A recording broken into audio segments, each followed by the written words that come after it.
I'm Clay Smith from Walcott, Arkansas. I'm going to be talking about cover crops on high production irrigated soil. How many farmers are in the room? John Allen, Ryan. I know a couple of these guys. Are y'all using cover crops? I know John Allen is, Ryan is, farmer. Anybody else? Where are you from? Helena. Kind of shows you where I'm at. We're on the west side of Crowley's Ridge. My dad's in the audience. We farm corn, soybeans, rice, and wheat. And we started with about 50 acres, or 50 to 100 acres on a farm that I farm that didn't water real good. And it was extremely hard to water. When you watered it, the water just run straight off the field. Never had a cover crop on it. And that farm today is 4th year no-till cover crop. We haven't worked the ground up 4 years. We rotate it back and forth. We've been working with different mixes, and with Dr. Stephen Green with ASU, we farm the Arkansas State ground at Walcott, and he's been doing termination studies with different mixes to go into corn or go into soybeans. We've found that wheat, turnip, clover mix is good going into corn, and then like a black oats and cereal rye is good going into soybeans. And I know Dr. Keith has been doing that also. Our 4 main benefits, and I know everybody's different for where you farm. Keith's first one may be weed suppression. Well, ours is water infiltration, and it takes a lot to get the water in the ground, we thought, until we started doing a cover crop. Then you can't get it to the lower end. We farm right on Highway 141, and used to, the highway department would have to come out and put cones in the road. Josh knows that. And for the water, we'd get 2-inch rain, the water would come across the highway coming out of our fields. All muddy brown water. All that ground up and down the highway now we've had in cover crop for 2 years, and it hasn't run over the highway yet. So it's really helped with the water going in the ground, and also that's mainly during the winter when there's not a cash crop out there, but during the growing season we've cut our waterings down quite a bit. The next benefit we have is soil health or nutrients. We've seen that, it was tough for us. We was on that 100-acre farm. Me and Dad was talking about how we're gonna be putting the fertilizer out on top of the ground. How's it ever gonna get in the ground? And we was really worried about that. And we checked it all year, making sure it wasn't stressing for P and K. And the nutrients got better in the soil because of the cover crop roots that were there. And that was totally opposite of what I thought would happen. I thought it would just all run off, but with the conventional till or bare ground, if you put your fertilizer out and you don't incorporate it in, if it's on top of the ground, you get a big rain, then it does run off. It doesn't have anything to hold it back. The next is erosion. Has anybody seen something like that in y'all's fields? It's really helped at the lower ends of our fields, especially holding the soil there. And then weed control. We've cut out pre-herbicide application because the ground's covered. The sunlight don't get to the ground. It holds the weeds back. And what are we trying to achieve? And that's efficiency, water management, and nutrient management. It's tough in the summer when you got 1,500 acres. We don't have just a couple people helping us to get the polypipe rolled out and especially if it's going to be, no rain for the next 2 weeks, to get all the polypipe out and start watering as hard as you can. We found with the cover crop, it's gave us time. This plant isn't stressing as hard. You might have another 2 or 3 day window to get the pipe rolled out and start watering. And even then, if you have a soil moisture sensor like we've had, the moisture sensor may be telling you, there is enough moisture there, even though the plant's kind of rolling up because it's 90-something degrees. It may have enough moisture not to stress the plant out enough that you're going to use or lose yield.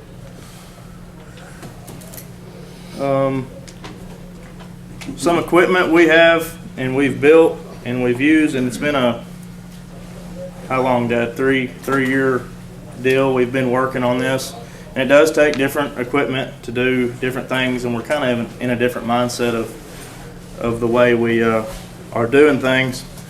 First, we have a Orthman lister, and we put this seeder on it, like a Gandy seeder, but it's Unverfirth seeder that's originally built to go on a crumbler that attaches to a disc, but we mounted it to that lister, and then we built these. Our local fabricator built these rolling baskets that knock the top of the bed off. Before we had the seeder in the baskets, we sowed the cover crop with a spreader truck or our high clearance buggy, and we listed it up, and the beds were like this the next spring, and we had to use our strip till to knock the bed off. So we're hoping this is the first year we have this rig built. We're hoping that the bed will be flat enough we can just plant right into that. I think there's another picture of it. This is corn going into corn. We just harvested corn. About a month later, we dissed it one time, and then that's the way it looked. It looked really good. We're hoping that since we have these beds established, next year we can harvest the corn and then let it decay for a month or so, and then list the beds right back up, put our cover crop back out there. That's how it looked a couple weeks. Now it's about a month or two after we got them established. They look really good and they're flat. And then we have a Remlinger strip till, and we've used it before when we didn't have the baskets. We also use it on big 60-inch beds where we have cover crop and we can just run the strip till and plant right into it. That looks like that. Also, I'd say a row cleaner and a coulter on your planter is just about mandatory. We found a good set on sale, and our neighbor had one when we had to plant into no-till, into cover crop on the ASU farm. We'd always have to go borrow a neighbor's planter because he had row cleaners to use it. And it's not a must-have, but I'd say the row cleaners have helped us more than we ever thought, because we couldn't have planted into it without it, and they work really well. Also, guidance. I know, Keith, you're running guidance on your planting into it green. That first farm we had, 100 acres, the wheat wasn't about that tall, and we killed it off, and it was brown, and you could walk across there and see the beds, and we didn't have guidance on our planter, and I got out there, and about the first round I was off the beds bad, and I thought Dad was gonna kick my rear. And I said, I don't know what to do. He had to plant it. I'm not saying you have to have RTK guidance, but some type of guidance to get you lined up on the right row. And that's helped us out tremendously. We always tell everybody, if they ask a question, what do you have to have? Well, I'd say some type of guidance is a must with the cover crop. You can tell Clay never planted with a marker. Yeah. He didn't know what's right. I couldn't drive. I'd be on my phone at the same time. I'd turn the radio down. Also a fur runner. This is a Henniker toolbar, and we put some special sweeps on it that are straight down. They're little bitty plows from Perkins sales up in Missouri. And on these wide beds, we harvested the corn, let it set for a little while, and then that spring we just pulled the furs out and planted right into that. We didn't have a cover crop in that field. That was just, I don't think we did. If we did, it decayed a lot, but we run the furs out and then planted into that, and then that was a way for our water to travel. We was real leery about getting the water to the end of the field. So that's a good way to run your furs out. I don't know, what are you using, Keith, on your? We're using it's a got the Perkins blades on the front, and then a chisel plow shank with a small, it's an 8-inch furrow plow, and then we cut the ears off of it, so you end up with a small furrow plow, just to flip the roots back Right. up. I would say about RTK, go ahead and spend the money and go RTK. I'm gonna push Clay to let his covers get a little bigger, but Robbie Beavis and Adam Chappell both were running, I really think Chappell was running SF2. He might have been running WAS, but Robbie was just running WAS or maybe GLONOS, but he wasn't running RTK. And what they found is the bigger that your covers get and the smaller that your beds get. I mean, I've got beds that are 5 years old now, and all we're getting is this little bitty, probably, 4x6 furrow to irrigate down. You cannot make a tractor stay in that. Even looking at it and knowing where it's at, Without guidance. without RTK guidance. And I'm gonna tell you, it's a long day walking through a cover crop field with your feet feeling around, trying to find that little bit of a divot, and the tractor driving along behind you where he can get a set of tracks of exactly where that first bed is. So that was our big thing. We went RTK. Robbie had to tear all of his beds down to go RTK. Capital had to do the same thing. So if you're just getting into it, go ahead and go RTK to begin with. It's a little more expensive, but it'll pay for itself in the long run. Here's some bigger pictures of the way the lister with the cedar looked and the furrow runner. And then this year, this is with the baskets. That's wheat, just crimson clover and wheat. No turnips on that. And that's a 30-inch bed, and it looks real good. It looks like a nice carpet mat. Hoping when we get in there to kill it off and plant it, it'll just be a nice smooth bed to plant on. This is 2018. Our purple top turnips, we got them established early, and man, they got big on us. Softball size, and we thought that was going to hurt us trying to water. And but during the summer, they broke down. You could just go out there and you could find the skin of them. They wasn't together or anything. But that created a lot of biomass for us, and you could still see it all summer long in them fields where we had the turnips. It seemed like, man, we didn't have to water as much, and our yield was a little bit better. This is an example of our strip till running. We had turnips out there. You can see them white, and we killed them about a month before we planted, and then it was peaked up, so we run the strip till and planted into it.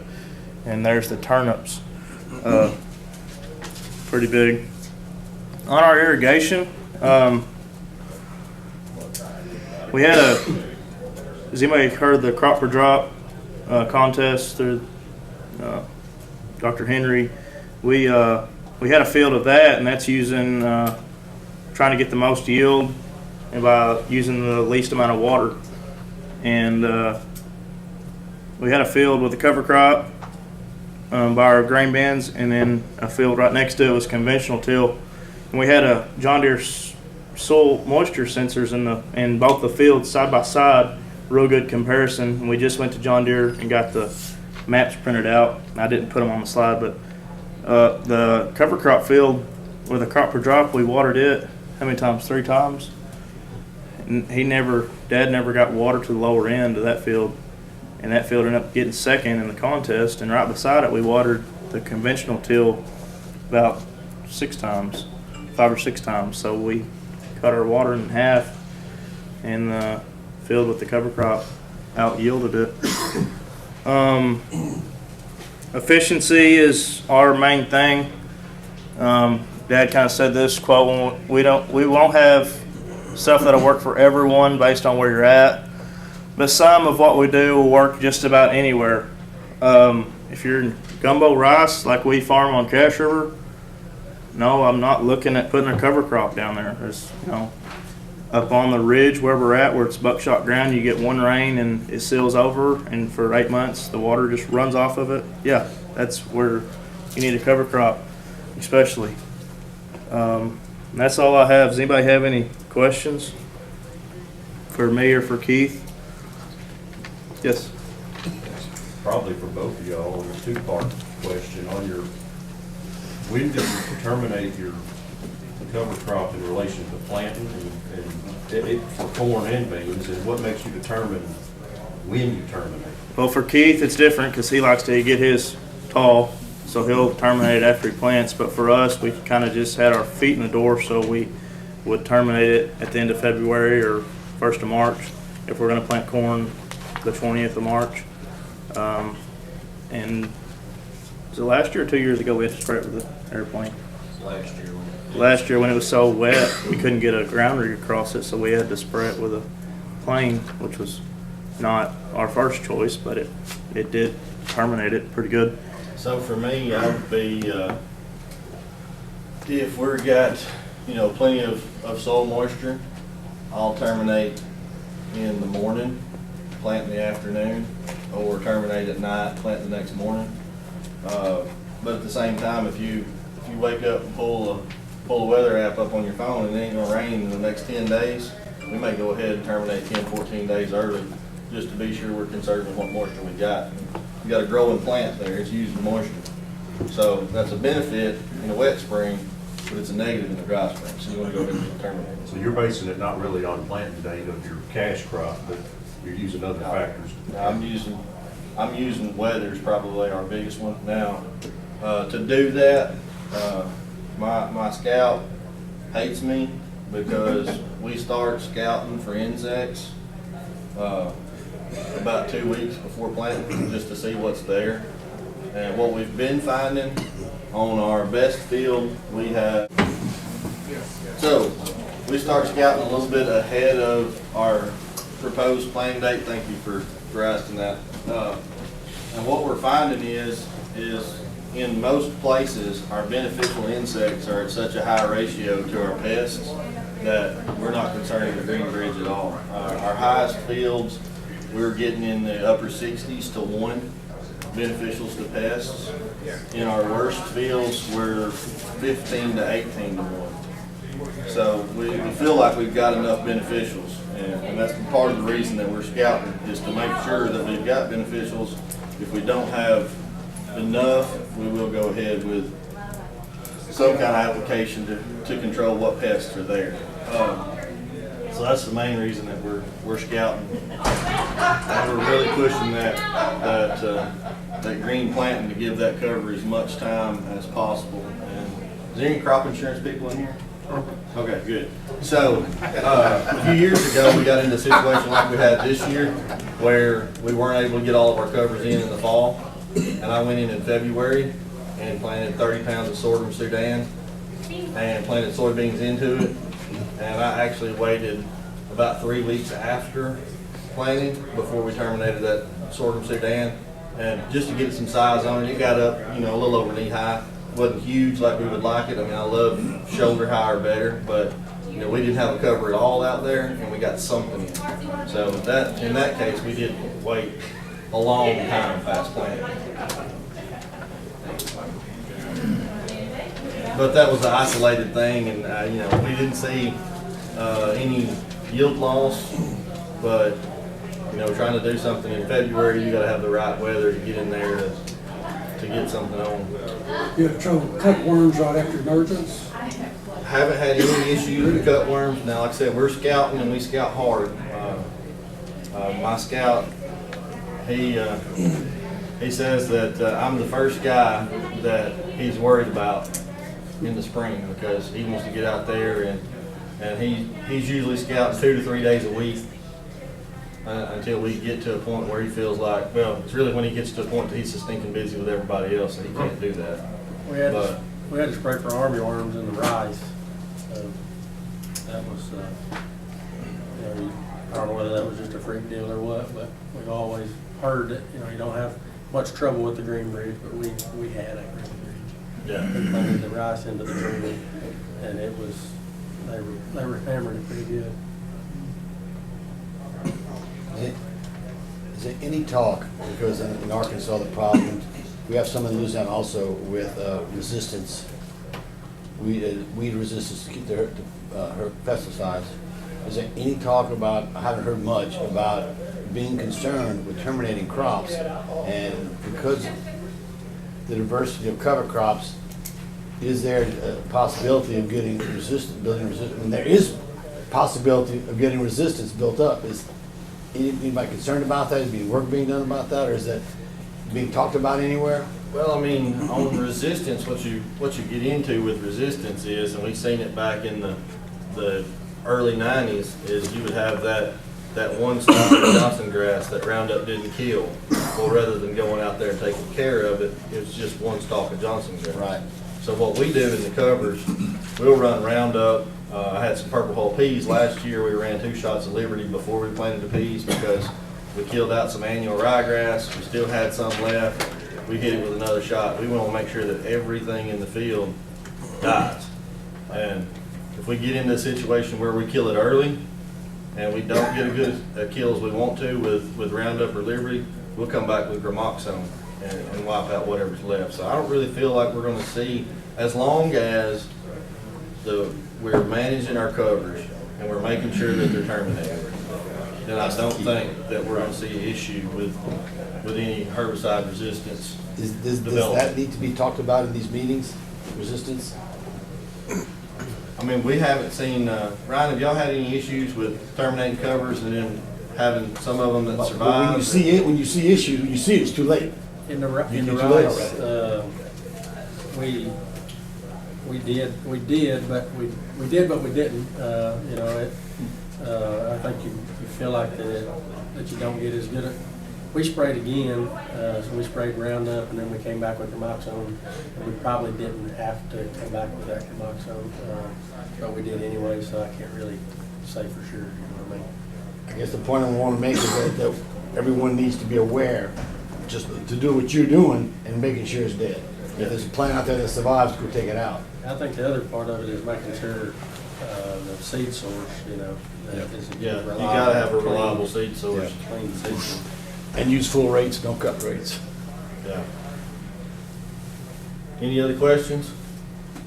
I think we're still doing okay on time. If you need a good cover crop supplier, Austin Miller from Farm Service. I would just like to say in the pictures that Clay showed you where we actually are working the ground again, that is corn behind corn. Okay? Right. Because where we're rotating corn and beans, we have some ground that's corn behind corn, and that's why that is reworked. That was 60-inch beds, but we have 2 different systems kind of. We have a 30-inch bed system and a 60-inch bed system and rotate. So on my beans behind corn, what we do, we leave the beds and we'll actually run our John Deere drill at an angle. So we're getting the, 19-inch covers, what those are, on 7.5-inch spacing. And we pretty much take out most of our corn stalks, get them down on the ground when we drill the cover onto the bed. And we're able to, like I said, we've got beds that's 5 years old right now. That's a big difference when you're trying to plant corn behind corn, you're planting early, that stalk will root wad on you, because we're on 30s and planting right in that same row. If you're planting beans behind corn, and you drill the cover in the fall, or sowed it, whatever, when you plant beans, 1st of May, that stalk is so much more deteriorated. It's like paper and you don't root wad. So that's why we have the 2 different systems of where we have corn on corn and corn and bean rotation. Did you try with the nodule system in your cover crop fields? Say that again? Nodule system in your cover crop fields? So I guess you'd call our system kind of like a have-to till system. If we've got some ruts, we'll till, but the majority of my ground, we don't till other than pulling our irrigation middles. We don't till at all. We let the drill does all of our tillage.